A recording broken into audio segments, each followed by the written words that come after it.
Fud and Friends. Hello. We're the friends and He's the FUD. exactly. I'm the cheese. Monster cheese. To be exact. I'm spoiled ham. Wow. Okay, we're here. What are we doing today? Ezekiel 1 through 4, first day. 1 through 4 or 1 through 22? Well, day 40 is 1 through 4. Go ahead. Oh, day 40? Or 239. No. I'm a day listen- off. Don't listen to him. I should have put the dates like that. I just put them all together. It's because you're too busy with Miguel. Yeah. Ezekiel 1. What are we talking about? The vision of He's a major prophet. He's a prophet exiled in Babylon who has a vision, which everybody talks about. On podcast, everybody talks about this one because the wheels in the wheel is the famous one. Yes? No? The wheels of the wheel? Yeah, the wheels into a wheel. Oh, Ezekiel's vision thing. Chariot. Oh, okay. As we go, like everybody talks about the beginning because of that. But he has a vision in a storm, and the 4 living creatures with 4 faces. How can that be? One creature with 4 faces? And eyes. A lot of eyes. Yeah, a lot of eyes. One of a man, lion, ox, and eagle, and wings. And that's when he sees the wheels in the wheel, full of eyes, symbolizing. So Joe Rogan seems to think that the wheel on the wheel is a UFO spinning. What do you think? Other people think, I heard somebody say it was a Dyson sphere. Because it has all the wheels in a wheel. Wheels of wheels. We see the 4 living creatures, the faces of a man, a lion, ox, and eagle. With wings. Which is kind of crazy. So what is your interpretation of it? Matthew, Mark, Luke, and John. Why? That's what I always heard about the 4 beasts. One represents they represent the Gospels. That's what I've heard. So who's the man? I don't know. Man like the man, lion the Lion of Judah? Ox meaning what? I don't know. This I'm just talking about my head. I haven't heard this. I'm just It's probably a Catholic thing because probably. I've heard it. It's Matthew, Mark, Luke, and John. Wrong. 4 faces, man, lion, ox, and eagle. You are fake news. And then above all the creatures is a throne with a figure resembling a man, radiant and glorious, representing the glory of God. Isn't that where it's like a glass? Like where you see like a... It kind of reminds me of a Thor, I'm thinking. Remember, you know what I'm talking about, Thor, the first part? Where they walk through to get to the... what is that thing called when they try to travel to different planets? That was a thinking of The one that Thor breaks in the beginning. And he goes, no, and Loki's, you'll never see her again. Remember that glass type of thing? No, did anybody see Thor? Is that the thing where they have to run all the way to the end of the bridge thing? Yeah, like the bridge. Yeah, okay. That's what I was thinking of. You know, because they say something, isn't there like a glass? It's saying like a river or something, a glass with a rainbow. Something like of that. course you would know. It's a rainbow. Different colors. So, yeah, that was just a lot of. I don't know. It's a lot of stuff. I don't know what's it representing. Maybe heaven, or the future, or. And then 2 and 3. God calls Ezekiel to prophesy to the rebellious people of Israel. He is giving the scroll to each, symbolizing God's message, which is both sweet, filled, and lamentations. Ezekiel is appointed as a watchman for Israel, responsible. Wait, so does he eat the He eats the pages scroll. for real? Yeah. So it was sweet to taste, but bitter in the stomach. Is it this one or is this the? Are you talking about Revelations? Because isn't there one in Revelations too? No, he eats it. Is there? I don't know. scroll to it. I wrote it. He physically eats the scroll. Appointed as watchman for Israel. Okay. And then 4. The siege and judgment. Eco performed symbolic actions to depict the coming siege of Jerusalem, including lying on his side for 14 months. 14 months, which is 390 days, to bear the iniquity of Israel and eat bread baked over dung to symbolize the scarcity during the siege. He also cuts his hair to represent the fate of the people. Some would die by the sword, and some famine, and some will be scattered. It seems like just the first part is kind of interesting, and then all the rest is going to be like the same thing. I guess it's just the prophecies and what's going to happen. And that they're not paying attention, so God's going to, pretty much. So, and then, what do we got? Also, we get the prophecies, the judgment. Ezekiel delivers prophecies against the mountains of Israel, symbolizing the high places of idolatry and announcing the coming destruction. Speaks of the end of Israel's time, warning of disaster and inescapable judgment coming upon the land. Which is the same thing, that they don't pay attention, and pretty much, God already made up his mind and just letting them know what's going to happen. And Ezekiel is transported into the vision of Jerusalem, where he has witnessed the idolatry in the temple, including the worship of the sun. In response, God declares that his glory will leave the temple. Ezekiel sees the glory of God departing from the temple, and the city symbolizes God's abandonment in Jerusalem due to their sin. That's the one we saw that video, and I'm pretty sure you forgot. Remember I showed you one time? Yeah, where he's looking through the wall. And Yeah. you see it on the other side. And I should have wrote that one down, where he says where the people are I should have wrote it down because it was a real good one. We talked about how they're crying for God or something like that, and then they say that they love God, but then when you see behind what they're doing, oh man, I should have wrote it down. But yeah, that's another one. That's a German Shepherd's tail hitting the wall. No, it's not construction. I still remember the encuentros of men under construction. Yeah, the construction. That was the title.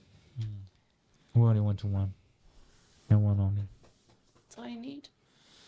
And then Ezekiel performs another symbolic act, preparing his belongings for exile and digging through the wall to escape, symbolizing the fate of the king Zedekiah and the people of Jerusalem.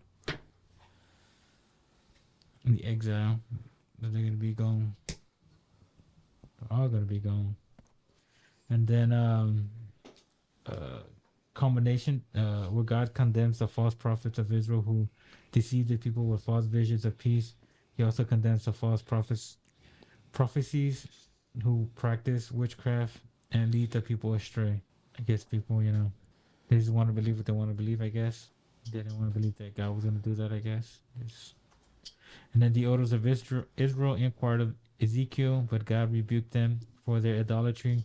He declares that even if righteous men like Noah, Daniel, and Job were in the land, they would only save themselves and not the nation. Man, that was pretty bad.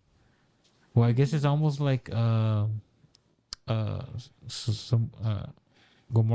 Sodom and Gomorrah. I'm thinking of the Spanish version. Isn't that the same thing? Only those people got saved. Nobody else got saved. Just Lot and his children and his wife. But his wife died. So I guess it's almost the same thing that they're doing. Because only they would have got. It didn't even say their kids or their family to say them directly, which I guess is even worse because at least Noah, his family got saved. It wasn't just him, so this got to be probably even worse. Or I guess it's worse because they know God's law and they don't want to do it, as these people didn't. They didn't know God's law, and they weren't doing it to God at least, maybe.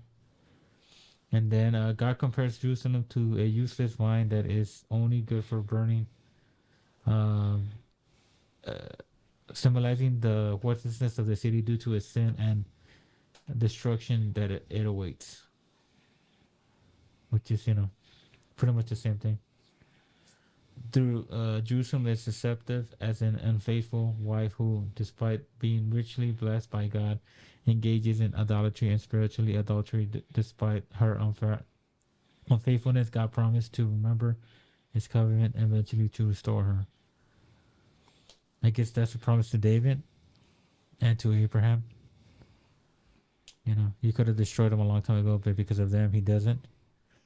Which He could have, but He doesn't because, for Abraham. This but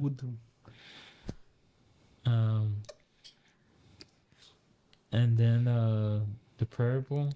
So interesting that you said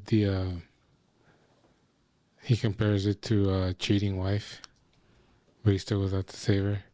Mm-hmm. Like I can't imagine being in God's shoes. Like, you betrayed me, but I'm still gonna go save you. That's crazy. Yeah. And then where does it go? The parable of the eagles and the vine, symbolizing. Oh, sorry. Go ahead. No, I just remember The Office. You cheated on me when I specifically asked you not to. You cheated on me?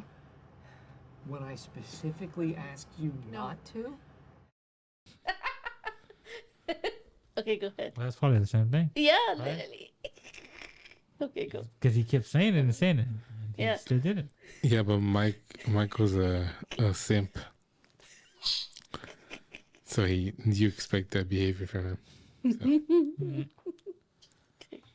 The parables of the eagles and the vine, symbolizing the political alliance of Judah. King Zedekiah betrayal of Babylon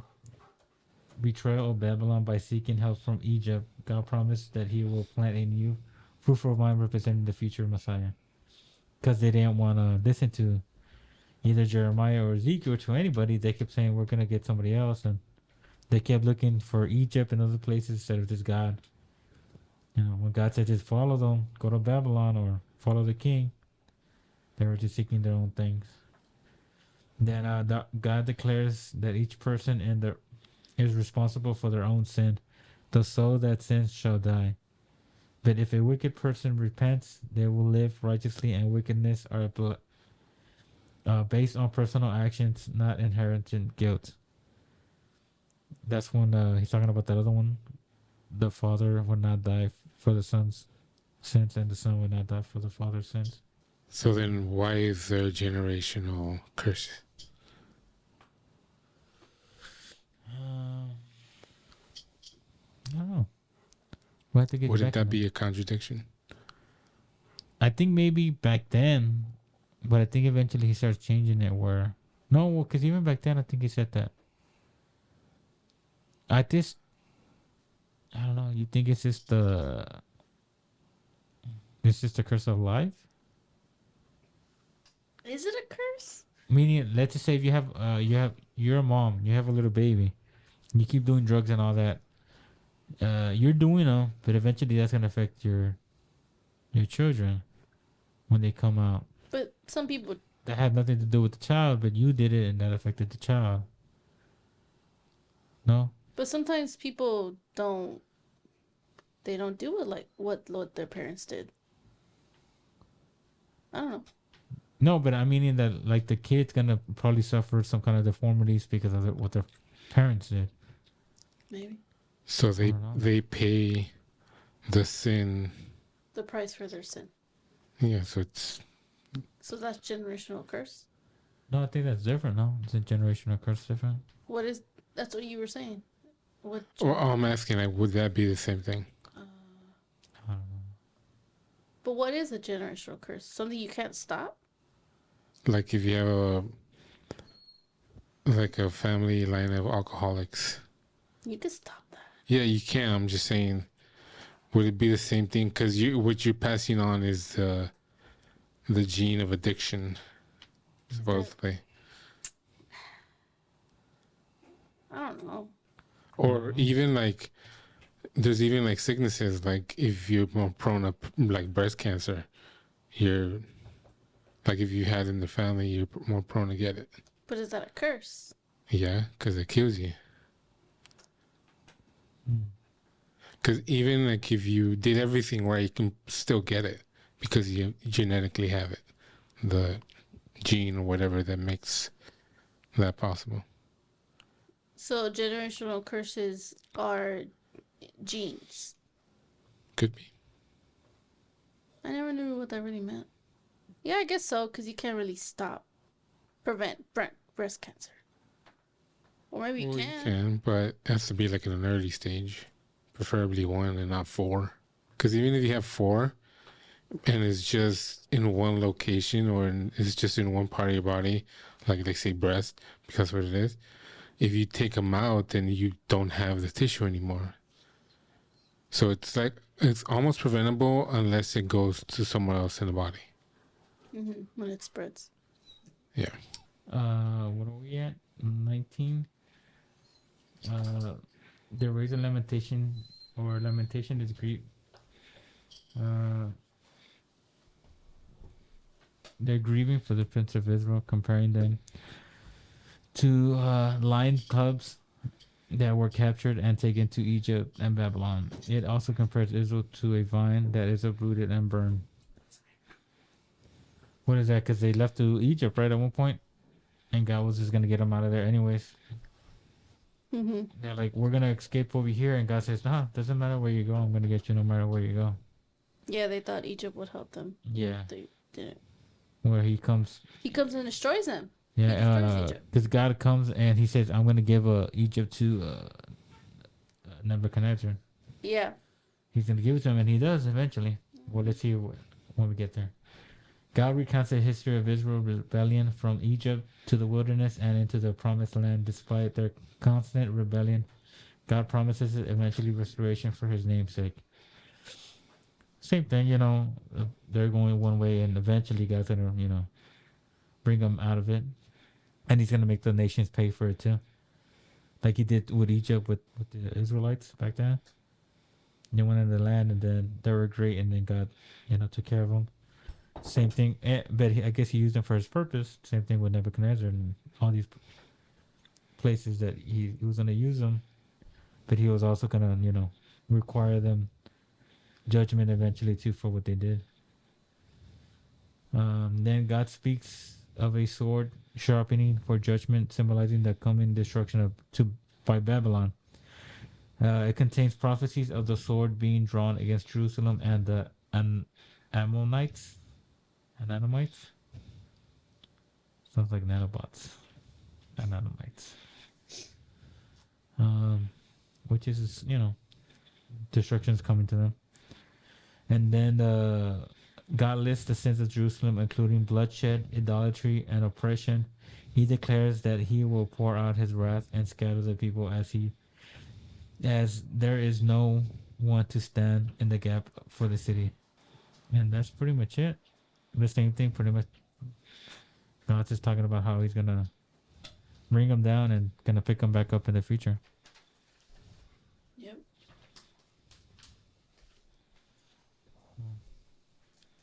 That's part of Ezekiel. Any thoughts?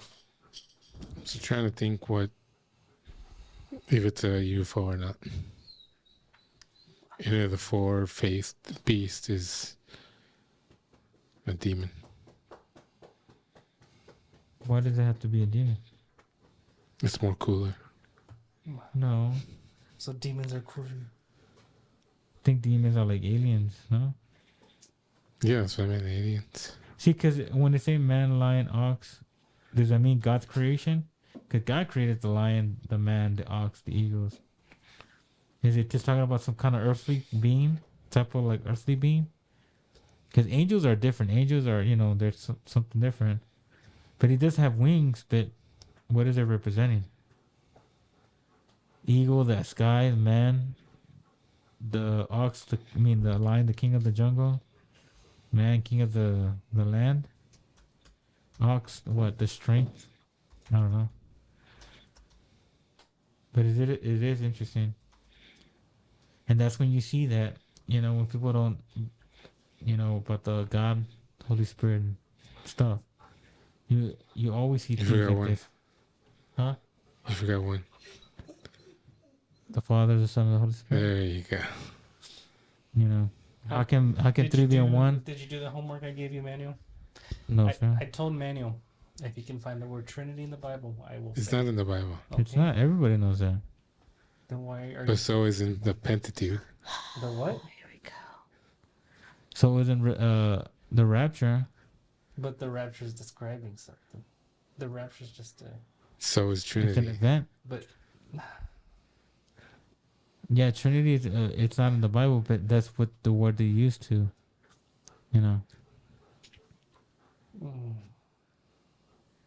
Because why would God say in the beginning, "Let's create them in our image"? Why didn't he just say "my image"? Who else? The angels? we got no time. Next. Okay. You That'd be dig yourself in a hole. And other people, if they watch this in the comments, they'll be like, "No, JP's right," and "No, I'm wrong." But Yeah. at least if you Pick a believe poll. the main thing in the Bible, it says at least if you believe Jesus died on the cross and rose again from the death. I don't know. Manuel Wait, thinks do you? Manuel thinks Yes, it's a I do. conspiracy theory. No, not you, man, JP. Oh, do you, Hmm? JP? Do you believe believe he in died on Christ? the cross? I think the aliens picked him up on the third day. Well, there you go. That answers the question. Because a lot of religions don't believe in that, and that's when because God said at the end days people are gonna believe that, are gonna say that he didn't die or he was just a man or something like that. Like the Jews. Yeah, that they just think Are Or- you a Jew? or the Muslims that think that it was a fake, or other people or don't believe The that he died. Muslim just thinks he was Just a prophet. Yeah, but they believe that he didn't die on the cross. That God, Right. Muhammad made it believe that he died when he didn't. That he put like I a think puppet. don't they think that he has a family and kids and stuff? Who, Jesus? No, I think Jesus, that's yeah. JP No. because he thought he has a wife and. Dude, He it's- thinks so. I don't think so. It's just very, very possible. Well, he's talking about me about the Trinity. He makes it as far fetched as that one's more far fetched because where does the Bible Now, say he has a wife? here's the thing. My belief is not set in stone that Jesus has a wife. It's possible. You sound like you're more for sure. It's possible. Sounds like Not faith. for sure. It's possible. It's like aliens. It's not Are you possible for at sure all. on aliens? It's like I don't think God worried about that. Like Paul. Paul didn't have a wife. Peter probably did. He said he had a suegra. I'm sure Paul had like I think God had a other. bastard. But I don't know. Oh, let's move on. But yeah, that was the end of this week's. Good job. Into next week, JP, which is the rest of the Ezekiel. That's gonna be 10 minutes. You're there. You're Then there. eventually to get to the end of Ezekiel, You blink and you miss it. Mm-hmm. Joel and Daniel. Daniel, that's the good stuff, but that's after JP Mm-hmm. and after this third one. But we'll see that later. From the crib of Fudd and friends and Fudd. Cool. We'll see you next week. Maybe. Bye. Aloha.